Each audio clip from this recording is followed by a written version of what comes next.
शिरूर लोकसभा मतदारसंघामध्ये शरद पवार यांच्या सभेनंतर खरं तर आज अजित पवार यांच्या 2 सभा शिरूर लोकसभा मतदारसंघामध्ये होणार आहे आणि आजची जी पहिली सभा आहे ती सकाळी 10 वाजता मांडगोन फराट या ठिकाणी होताना आपल्याला पाहायला मिळतं। आपण त्या ठिकाणी आलो आहोत।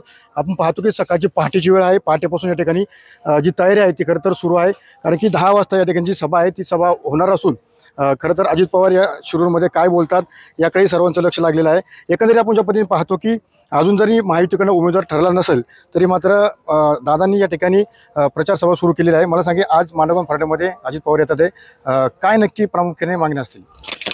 2 जुलैला उपमुख्यमंत्री पदाची शपथ घेतल्यानंतर पहिल्यांदा शिरूर तालुक्यात दादाचं आज आगमन होत आहे आणि दादांच्या पुढं आमच्या सगळ्या शेतकरी बांधवांची नागरिकांची एकच अपेक्षा आहे दादांकडून की घोडगंगा कारखान्याचा गळीत हंगाम पहिल्यांदा 25 वर्षात यावर्षी बंद पडलेला आहे आणि त्याच्यामुळे प्रचंड हाल शेतकऱ्यांचे झालेले आहेत ऊस त्यांच्या तोडणीसाठी। तो एक प्रश्न आहे। दुसरा प्रश्न चासकामांच्या पाण्याचा आहे। बहुतांशी गावं या भागातली टेलला येतात आणि दर उन्हाळ्यामध्ये त्या चासकामांच्या पाण्याचं नियोजन गलथान झाल्यामुळं दरवेळेस शेतकऱ्यांच्यावर अन्याय होतो, तो एक दूर होईल। तिसरी गोष्ट घोडधरण या तालुक्यात आहे, त्या धरणातही उन्हाळ्याच्या दिवसामध्ये नदीमध्ये आवर्तन नाही सोडलं तर 6 केटीवेर आहेत त्याच्यावर, त्याही शिरसगाव काठापासून तांदळीपर्यंतच्या गावांवर अन्याय होतो।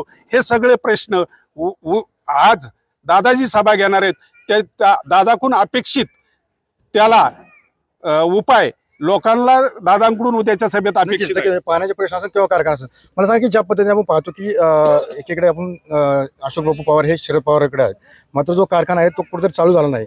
अजित पवार गटाकडे गेले नाही म्हणून कारखाना चालू झाला नाही असं कुठेतरी भाकीत केलं जातं। घोडगंगा कारखाना बंद राहणं हे फक्त अशोक पवार या व्यक्तीचंच पाप आहे, कारण की गेली 25 वर्ष एक हाती अशोक पवारांकडे सत्ता राहिलेली आणि त्यांनी स्वतःचा खाजगी कारखान्याचा ऊस उपलब्धता राहावी यासाठी जाणीवपूर्वक घोडगंगा कारखाना बंद ठेवलेला आहे। आणि दुसरा मुद्दा की काल जे वडूला छत्रपती संभाजी महाराजांचं स्मारकाचं भूमिपूजन झालं, राज्य शासनाने जागतिक लेवलचं ते स्मारक करण्याचा निर्णय घेतला, परंतु त्या कार्यक्रमामधून विद्यमान खासदार आणि विद्यमान आमदार राजांचा कार्यक्रम असताना त्या कार्यक्रमातून निम्म्यातून उठून गेले। त्याबद्दल एक शिवभक्त म्हणून मी त्यांचा दोघांचाही जाहीर निषेध करतो।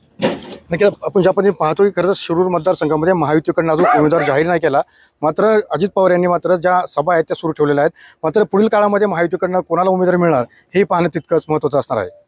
कारण तुषारसह मी सुनील तिकडे TV9 मराठी, मांडगोन फराटा, पुणे।